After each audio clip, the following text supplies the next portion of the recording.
Sources: Dewanna Bonner is expected to sign soon with the Phoenix Mercury, the team that drafted her in 2009. She won 2 WNBA titles with Phoenix.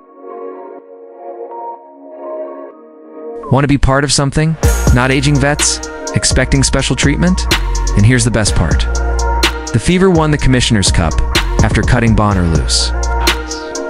Each player on the roster took home around $50,000 in prize money. Dana? She walked away with nothing. No trophy, no check, and no team. Fever fans didn't hold back either. They chanted online, Ari, $50,000. Veteran leadership, $0. Quitting midseason, priceless. And just when you thought it couldn't get any sweeter, here comes the cherry on top. Caitlin Clark is expected to return soon from her groin injury. And now, she's surrounded by teammates who actually want to play with her. Clark and McDonald have already been practicing together. And Coach White is excited about what's coming next. I think it'll be really good to get Caitlin off the ball a bit more in certain situations, White said. Playing alongside Ari gives us that opportunity. In other words, the Fever aren't just surviving the Bonner fallout, they're thriving. Dewanna Bonner expected to sign with the Mercury. And this is sad. This is almost to the level of disgusting.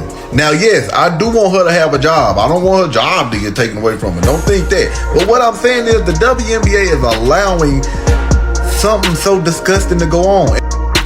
Bonner was once a force, averaging 17.2 points and 7.6 rebounds in her prime. But that's not who Phoenix is getting. We're getting the version who couldn't handle being the third option on a team built around a generational talent. There. Getting someone who averaged just 7.1 points on a rough 34.5%. Shooting and threw a full-blown tantrum when things didn't go her way, the Mercury. Currently 13-6 and sitting second in the Western Conference, seemed desperate enough to take the gamble. Bonner was even greeted with a standing ovation courtside at a recent game. It's sweet. But let's see how long the honeymoon lasts, especially once she starts complaining about her role there, too. Meanwhile, back in Indianapolis, the Fever are thriving post-Bonner. They brought in Ari McDonald to replace her, and guess what? McDonald actually wants to be there. She's averaging 11 points, 3 assists, and 2 steals. And more importantly, she's showing up, putting in the work, and not throwing tantrums when things get tough. Dewanna, Adrian Bronner, I can care less what your name is. Now you can go over there and play broke-back basketball with your wife. You hear me? The WNBA is a joke. At this point, they need to call it the Real Housewives. Real talk, because it ain't nothing but drama. But it's crazy, though.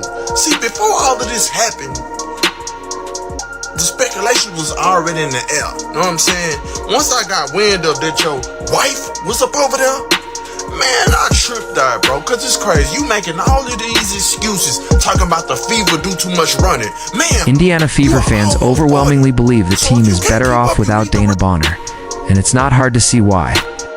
What was supposed to be a veteran leader presence quickly turned into a disruptive force, with Bonner seemingly putting her ego ahead of the team's success. Her departure wasn't met with disappointment, it was met with relief. Fans watched in disbelief as someone brought in to guide the locker room walked away the moment things didn't go her way. The timeline of her exit reveals just how deep the issues ran.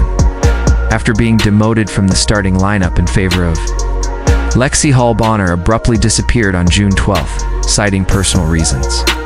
But sources later revealed she had requested a trade, claiming the fit wasn't right. Let's be clear, this wasn't a mutual parting. Bonner effectively forced the team's hand by refusing to return, making it impossible for the Fever to continue with her on the roster. What stung fans the most was the betrayal. They had shown genuine concern for Bonner during her absence, unaware that it was rooted not in personal hardship, but in frustration over a reduced role. As one analyst put it, what began as empathy turned to confusion and is now simmering into outrage. And just to twist the knife a little deeper, Bonner scrubbed all Fever-related content from her Instagram while still under contract.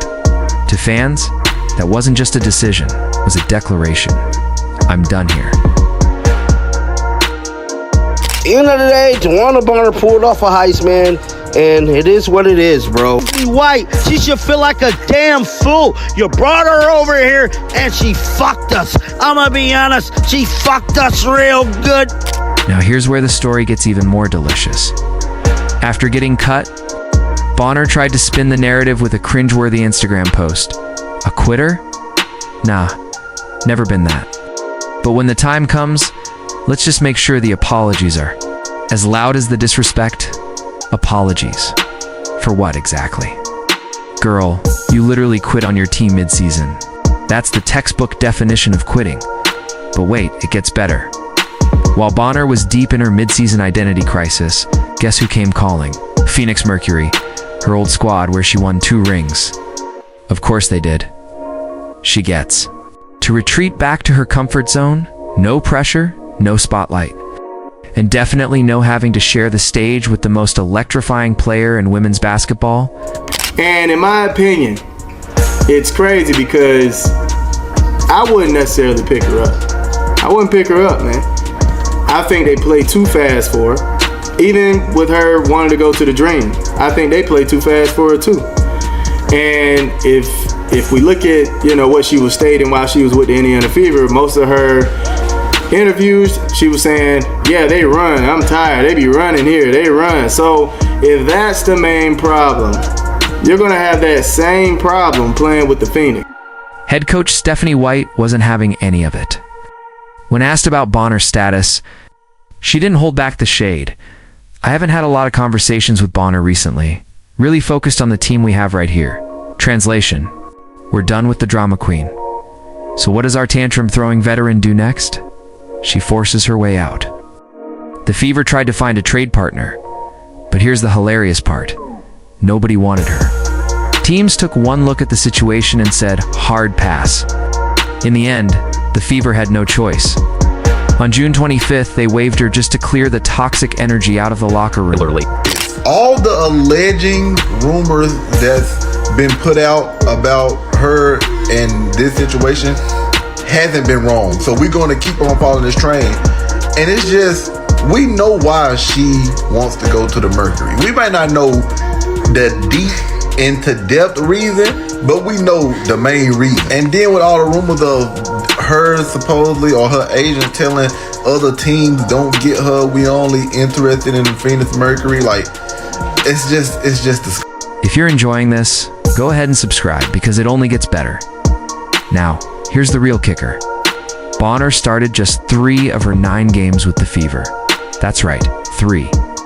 After starting 39 games last season, she got benched for Lexi Hull.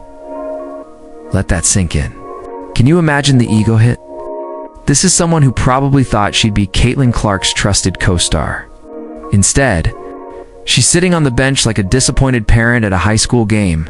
The meltdown became official on June 12th. When Bonner abruptly disappeared from the team, citing personal reasons, police sources say, she demanded a trade specifically to Phoenix or Atlanta. Translation: I'm not about to play second fiddle to some rookie, even if that rookie is rewriting the record books.